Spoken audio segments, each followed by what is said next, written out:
Welcome back, Move Mountains listeners. I'm here with someone you've heard from before early on in the podcast, Susan Purvis, author of Go Find, hashtag Go Find. Susan, welcome back to the podcast. What a pleasure to be here in beautiful Lake Tahoe. Yeah. And we're outside again in this lovely meadow. Thanks to James, who set up the camera and the scene for us to be out here. So, Susan, today I'm excited to hear more of your story and dive into specific elements of your journey in search and rescue and wilderness medicine, and just your life really in the field. So if you want to start, just tell us and remind audiences, what your life has been like up until now, and in terms of profession and career, and where your expertise comes from, and then we can dive right in. Does that work? Sure. I like to say I'm an author, an educator, and an explorer. It sounds pretty good too. So I was living a life that was purposeless. I was a gold exploration geologist in Latin America, looking for gold. And it wasn't fulfilling. And I knew there was something better and bigger. And in that gut feeling, I had to do something different. And it was when I learned about a avalanche dog that failed to find 3 buried toddlers that I thought, wow, what if I could train a dog to save a life? And that put me on a path of someone who was living in the Dominican Republic to all of a sudden living at a world-class ski resort, getting a puppy, getting on ski patrol, learning about avalanches, learning how to move through avalanche country.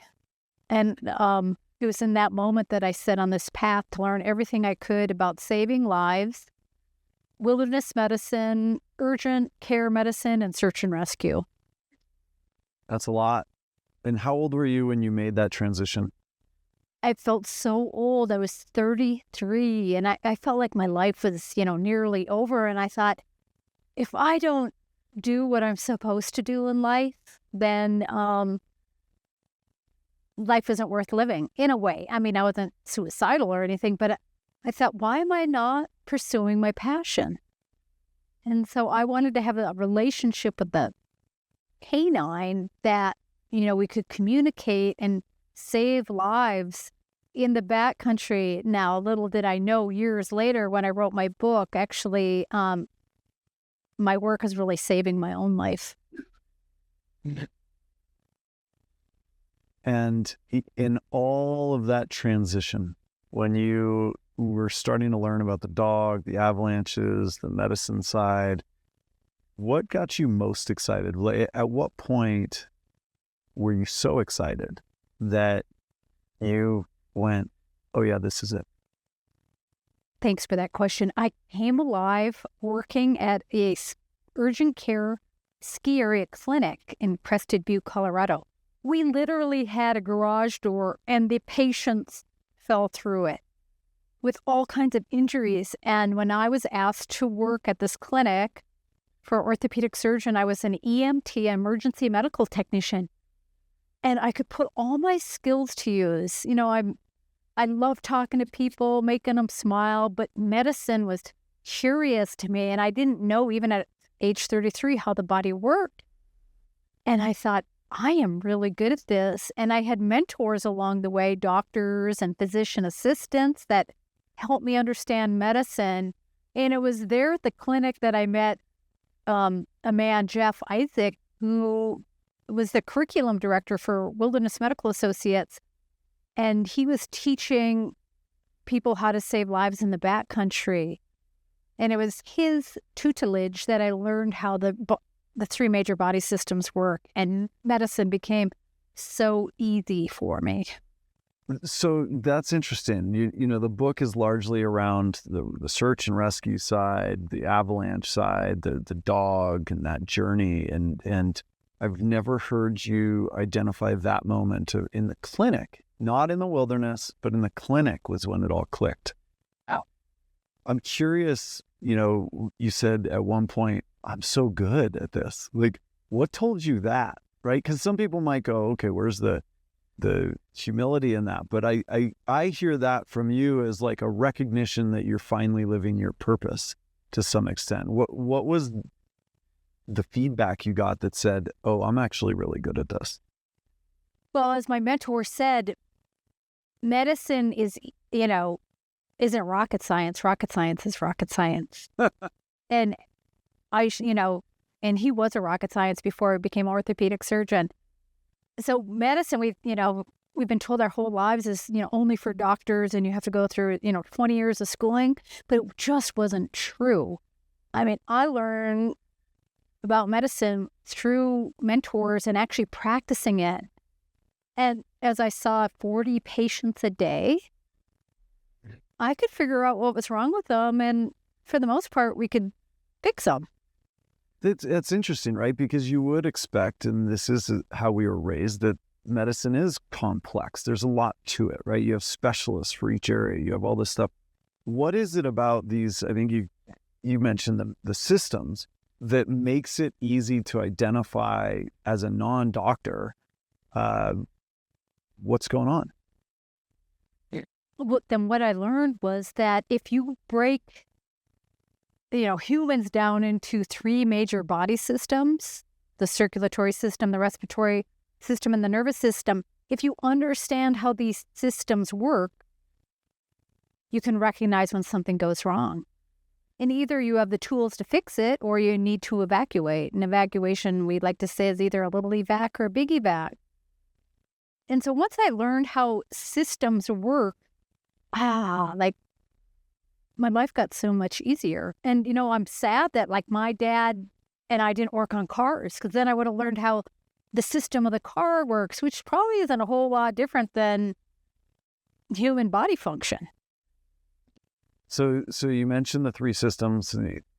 Those seem like the critical systems. Are there other systems that you wouldn't identify as critical systems, like musculoskeletal, or how does that get rated? Yeah, so, there's the autoimmune, the musculoskeletal system. Their major problems all go back to either the circulatory, the respiratory, or the nervous system. So we like to say there's really no orthopedic emergency. It's really how that orthopedic injury is affecting the 3 major body systems. Gotcha. So if we use that, and you said, okay, now we're able to identify what's going on. I've heard, and even through the training that you've offered for me, right, the notion of problems that are existent and then anticipated problems, and really thinking through the anticipated problem to help you identify big evac, little evac, or field fix, right?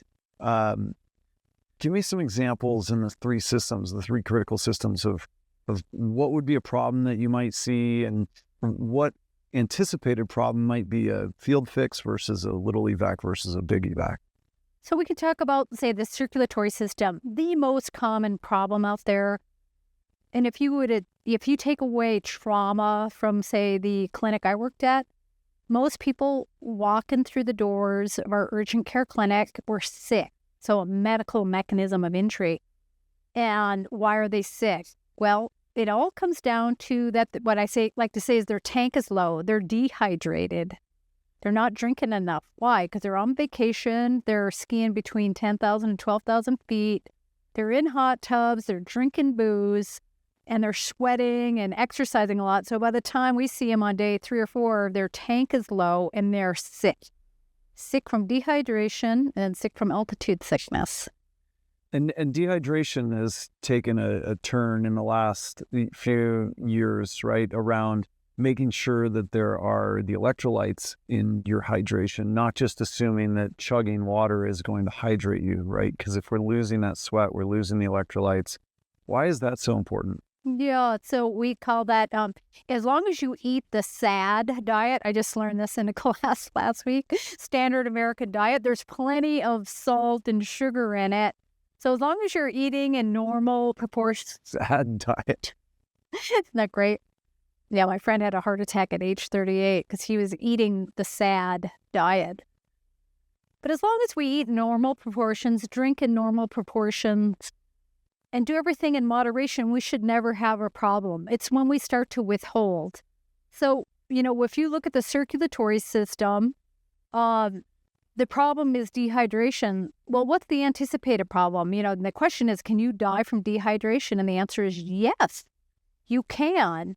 So the anticipated problem is you can die of what we call volume shock. So you got to replace the fluids, or I like to say, fill the tank.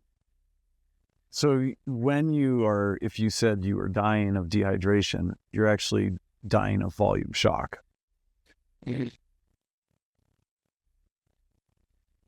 Do people see that coming? The average, the sad diet eater, like what are the indications? What are they missing? Great question. It goes back to self-awareness. Why aren't we paying attention?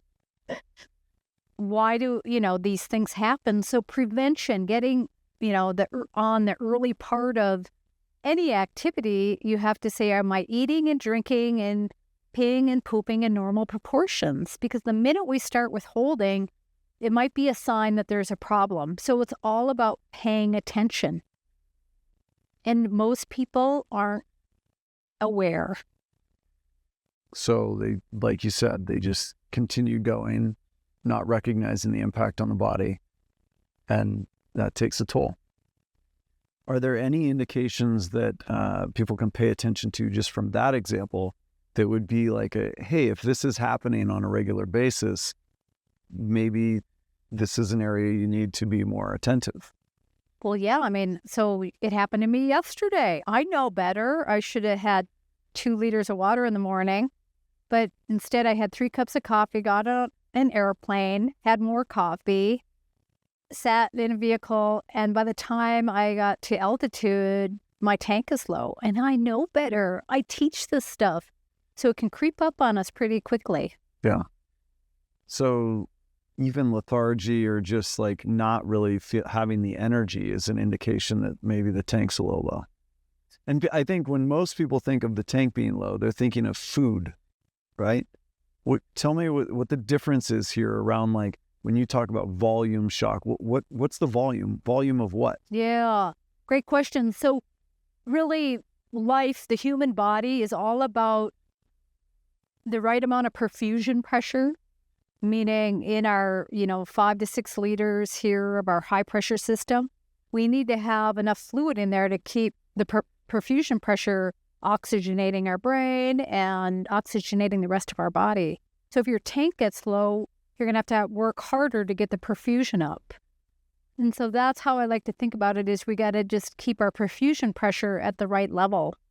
Because if you don't, you start to see problems in either the circulatory, the respiratory, or the nervous system. So let's take the dehydration one and just break that down for a minute.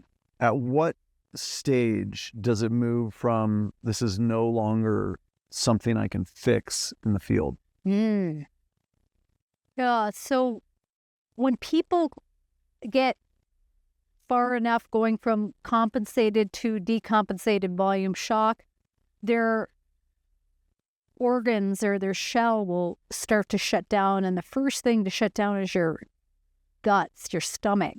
So if you try to put down a liter of water into shut down guts, your guts are going to be like, oh, no, and they come right back out. So now you can't even take on fluid. We don't want to get to the point where you can't self-help, because now that's not a field fix. Or you start to have vomiting or diarrhea because our shell is shut down, which is part of our gastrointestinal system. So now then it becomes, well, how do I get this person to carry fluids? And most of us can't give IVs in the field. So now we have to evacuate. Is the evacuation little or big, depending on where you are? Yeah. Thank you for that. I've been thinking a lot about that concept of anticipated problem and problem.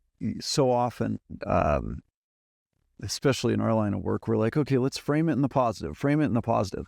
But I think from a systems approach, it's really helpful to give us the tools we need to make better decisions, to identify when a problem has exceeded a field fix, right? When all of a sudden this is something I need help with. And, just in the last few months for us around developing, okay, if we paralleled those systems with life and leadership systems, and we started to identify problems that start to occur in life and leadership systems, critical systems to our fulfillment in life, and then identify the anticipated problems, it might be something that's helpful for people to identify, when do I need help? When do I need to get the resources? And that might mean, hey, I'm gonna try for a while the self-help mode of, okay, I'm gonna meditate, or I'm gonna do this, or I'm gonna do that. And then there's the other ones that's like, oh, I need a coach, or I need a therapist, or I need something else in my life.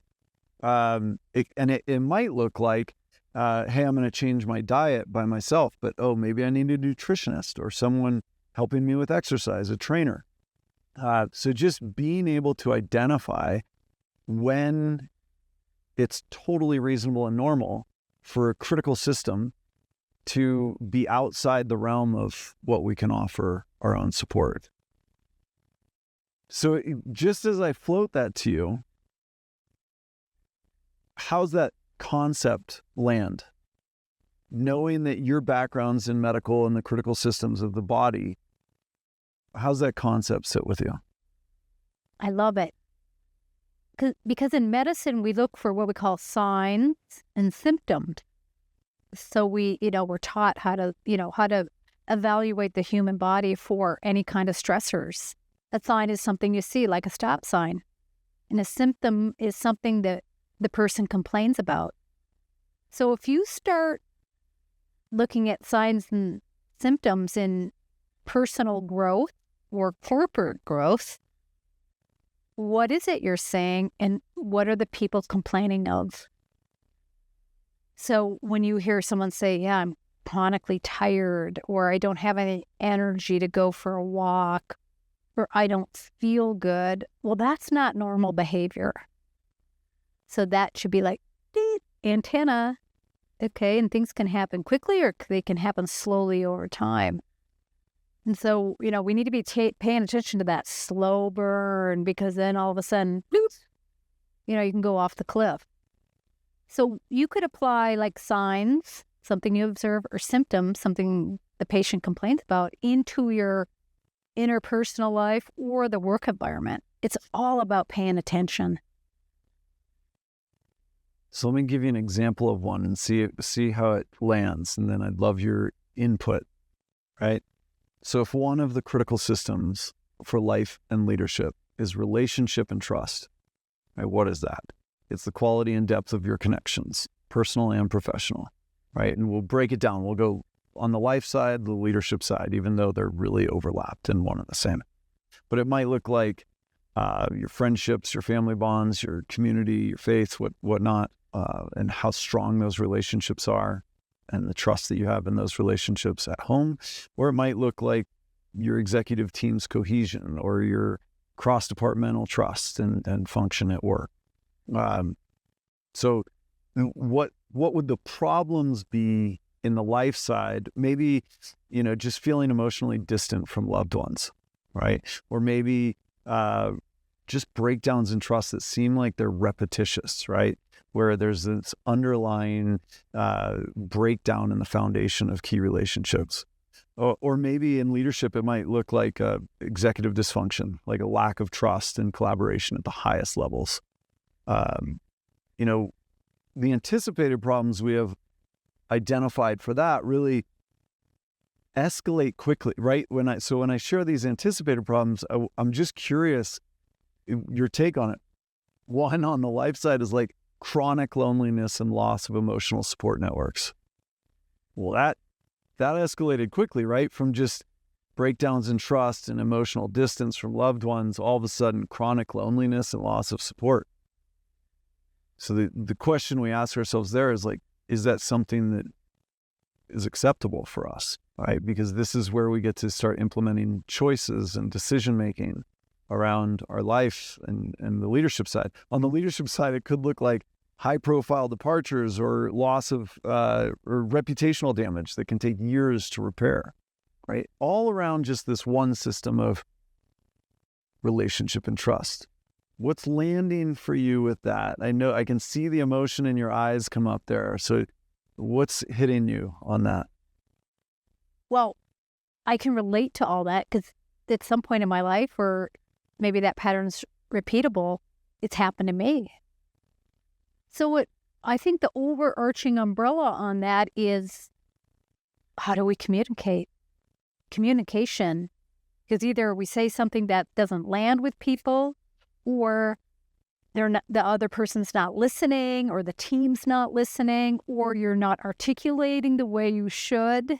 So I don't disagree with you. I'm interrupting you because I find it fascinating that you skipped through sitting in it and went right to solving.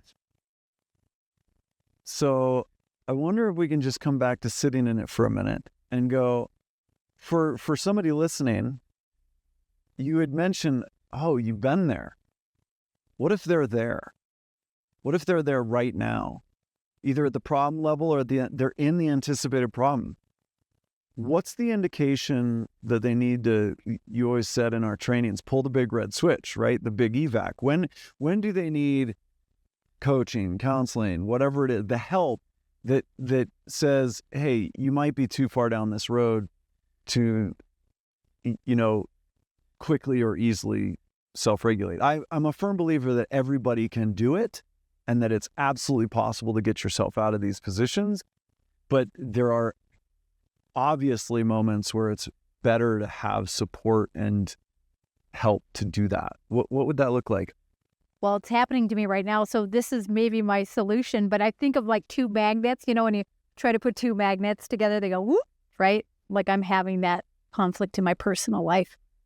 And so, okay, so what are my tools? I know what the problem is, two magnets separating, but I want reunion and love to be tight. So what are my anticipated problems? We'll continue to separate, or I can figure out a plan to make us connect. So what are the tools in the toolbox? Yeah, and just a caveat there, a plan to make us connect sounds problematic in some ways, right? Because you have no control over the other person's engagement in that. So bringing it really back to you, what can you do that may or may not have an impact? And so now bring up what you mentioned. What's already in your toolbox that people might try to self-implement? I can ask for help because it's an emotional problem that I can't seem to solve. So I think I need to reach out for help. Like you said, maybe I could pose the question, do you want to get counseling over this? Is it worth the effort? I need to see a therapist to come up with my own solution to present to the person I'm having a conflict with. And how can I resolve this? And I think, the reason why I was talking earlier about communication, because I got myself in trouble with this person because of the way I communicated. And I think a lot of it has to do with ego and boundaries and truth. So what happens to me personally the minute I tell my truth to people, they don't like it. And there's conflict. It's an interesting concept of my truth. We've heard this a ton.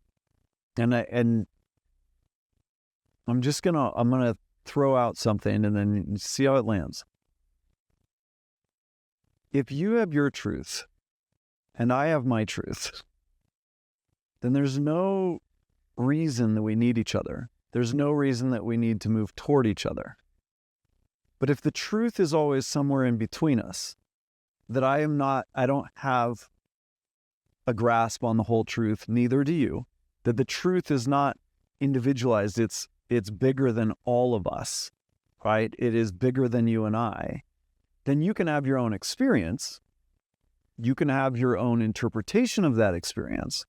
But to call that truth misses the fact that what's going on in this being is not inclusive of everything else around you. And that truth, like even I think when we look at the ancient Greeks, right, there was always this quest for truth, the seeking of truth. And that when truth is outside of ourselves, when truth is in between us, then all of a sudden there gives us this reason for dialogue, a reason for coming together, a reason to like have some humility and realize I might not have it all figured out, right? So that hit for me around just that slight pivot that maybe the truth is in between the two of you.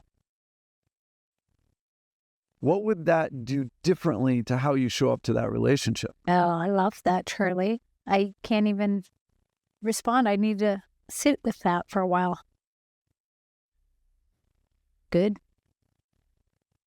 It can be a lot. It can be a lot.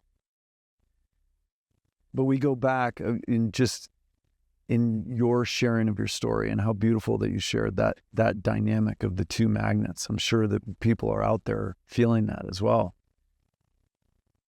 Recognizing that as in medical systems, our life and leadership systems always want to return to homeostasis. They always want to get back to, and what is homeostasis in life and leadership? It's a sense of ease with the world around us. It doesn't necessarily mean lack of suffering or lack of difficulty, but it's a sense of peace with what's going on, even if that includes suffering, because there is this joy that arises from suffering, the yin and the yang of it, right? We can't have life with just one side of that.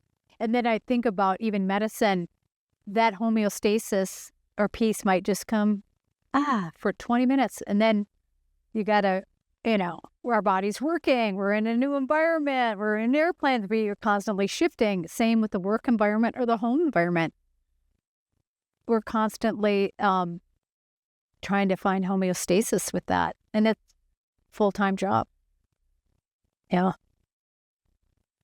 What, as someone who's led people into the hottest and coldest, highest and lowest places on earth, someone that's saved lives, someone that's lost lives, like maybe, I'm assuming, right? That always tends to happen. But I'm curious, what's the biggest lesson for you when it comes to self-leadership that you'd share with the world based on the conversation we've just had? Self-leadership. As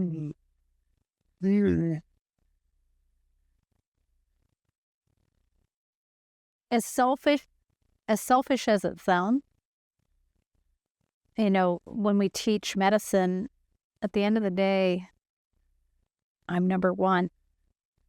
What does that mean? That I have to put my own oxygen mask on first before I can help others. So it's a reminder that, emotionally, mentally, spiritually, physically, I need to stay here on my game, because when we're leading and guiding people through life, we can't afford to dip. We can dip a little and then try to get back on, but we can't dip too far that we become the patient. It occurs to me that requires something that a lot of people don't like to talk about, but really is powerful, but is discipline. Not like spank the kid for mouthing off, but although, I had my share growing up and I deserved every one.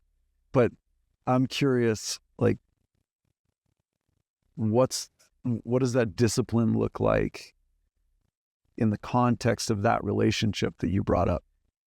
Funny you should say that, because I was listening to a podcast and the speaker said, look around and see who has self-discipline in your world. From how they take care of their car, their home, their self, their family unit, to the work environment. And so what does that look like to me? And I'm juggling mental, the spiritual, the physical, the emotional. It's a full-time job. And so it's funny because I kind of went off, I got lazy and I'm not taking care of my body as well as I should as I age. And now I'm like, okay, I got to pay attention because we can get lazy. And we know, just like leading, we can dip a little. It's okay. It's human nature. But, all right, time to get back to homeostasis and rebalancing and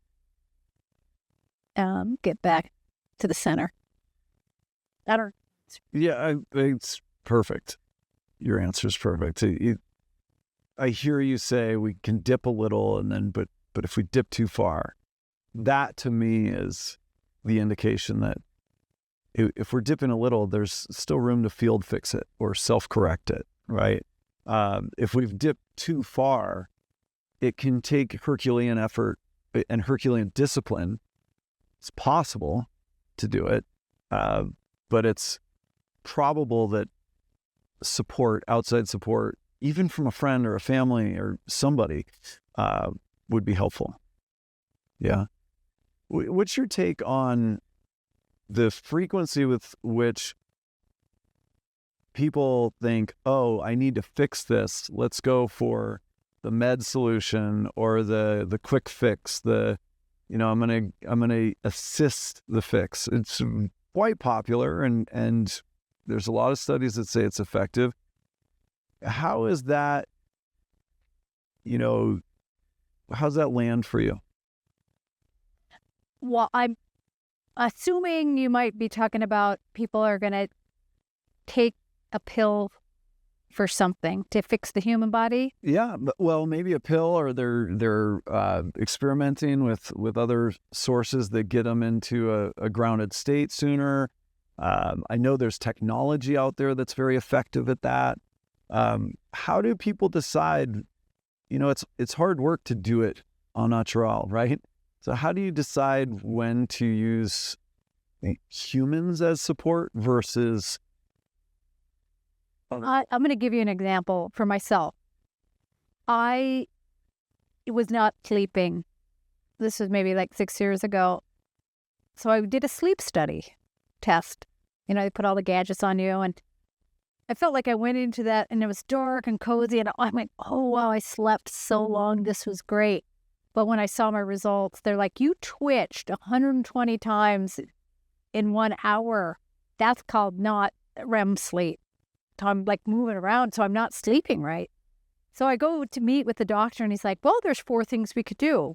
First off, you could have surgery. And I'm like, surgery for what? Well, we could like rhinoplasty your nose. I'm like, swipe left. Then the other one was, we could put you on a CPAP machine. And I'm like, no. I'm not sleeping with that big gorilla mask on my face. The third is like, well, we'll medicate you. I'm like, and then what was the 4th option? They go, good sleep hygiene. Like, what a concept. I'd never heard of good sleep hygiene, which means no electronics, no TV, no, light after 7, eat early, rest and digest, get calm, maybe take a hot bath, and get your 8 hours in. And I'm like, well, I'll try it on my own, right? Well, you tried it on your own, but you still had the help to discover what it was that you needed to do. I need more help. I think I'm addicted to my screen, which probably most people are, and I can't get rid of it at 7 p.m. Do you sleep with it next to your bed? Stop. Bad habits. See, habits get us in trouble. Yep.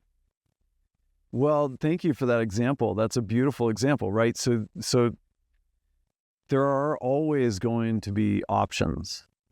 What made you choose that option over the quicker fixes, like taking the medicine versus the surgery versus the CPAP might be obvious, but the other two? Well, I know too much about medicine. I mean, a pill is just, like you're saying, a temporary fix. What is the underlying issue it's kind of like pain. I don't take ibuprofen. Why do we take it? For pain. Well, what's the underlying issue of the pain? So what is my underlying issue of what was going on with me, with my sleep? And what I realized talking to like a nutritionist, I wasn't getting enough magnesium in my body. So I've got the muscle twitch. So I could fix that on my own. So there's a balance, and it's so easy just to go grab something at the grocery store. Like there's probably a whole aisle full of cold and cough medicine remedies instead of, you can do it organically by figuring out what's really wrong and why do you have an infection or the sickness anyway. And you can take the low burn on treating yourself. Yeah. Well, and if I apply that same concept to the life and leadership systems, right? What happens in the trust and relationship, right? We identify, oh, this person is the issue, or my relationship with this person is problematic, versus tapping into what's the story I'm telling myself about that person, or what's the story that's coming up for me that I'm still believing, still hanging on to, and that's a problem for how I shift my mindset and shift the way I engage with the person. So I love the exploration here today, Sue, between the physical body and obviously the life and leadership side of it as well. Thank you for taking the time. Final word for you. What do you want to say to end this? I want to say I'm curious about what you just said about the story we tell ourselves. I think, thank you for sharing that, Charlie, because I think that's your power is you're like, wait, we can disrupt or interrupt or change that story. So change is good. And I can't wait to hear you talk about that next. Thank you. Take care. Thanks for joining us, everybody.